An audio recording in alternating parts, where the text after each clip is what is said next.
यह जो भगवान का जन्म महोत्सव होता है सभी आकर मनाते हैं। यहाँ कुछ उत्साह की कमी दिख रही है, लोगों में उतना उत्साह नहीं दिख रहा है, लेकिन अन्य जगह बहुत अच्छे ढंग से खुशियाँ मनाई जाती हैं। अपना जन्मदिन तो दुनिया मनाती है लेकिन उसमें दोष लगता है, लेकिन भगवान का जन्म महोत्सव जो मनाता है उसके जीवन में हमेशा खुशियाँ ही खुशियाँ आती हैं। इसीलिए जन्म दिवस बोलते हैं वर्षगांठ, यानी गांठ में से एक साल एक वर्ष और निकल जाता है। और जन्मदिन पर केक आदि नहीं काटना चाहिए, ये पश्चिमी सभ्यता का प्रतीक है। विदेशी लोग आए और हमने विदेशी संस्कृति अपना ली। यहाँ के संस्कृति को विदेश के लोग अपनाते हैं और हम उनकी संस्कृति को अपनाते चले जा रहे हैं। मोमबत्ती बुझाते हैं, इसलिए अपने यहाँ भारतीय संस्कृति में दीपक से आरती करने की प्रथा है कि आरती से भगवान की आरती करते हैं, मतलब दीपक के माध्यम से। और भक्तांबर में भी शाम को करते हैं ना, भक्तांबर के माध्यम से दीप प्रज्वलन करते हैं। ये भारतीय संस्कृति है कि दीपक जला करके आरती की जाती है भगवान की।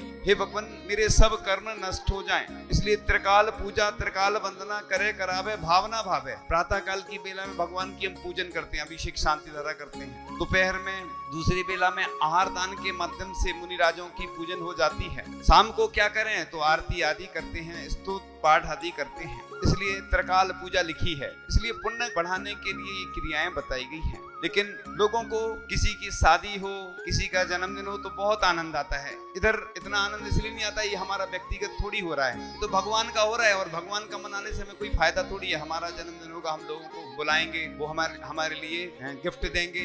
इधर तो गिफ्ट मिलती नहीं है ना, लेकिन दुनिया की सबसे बड़ी गिफ्ट तो यही मिलती है। लेकिन लोग बस लौकिक कार्यों में उनको आनंद आता है।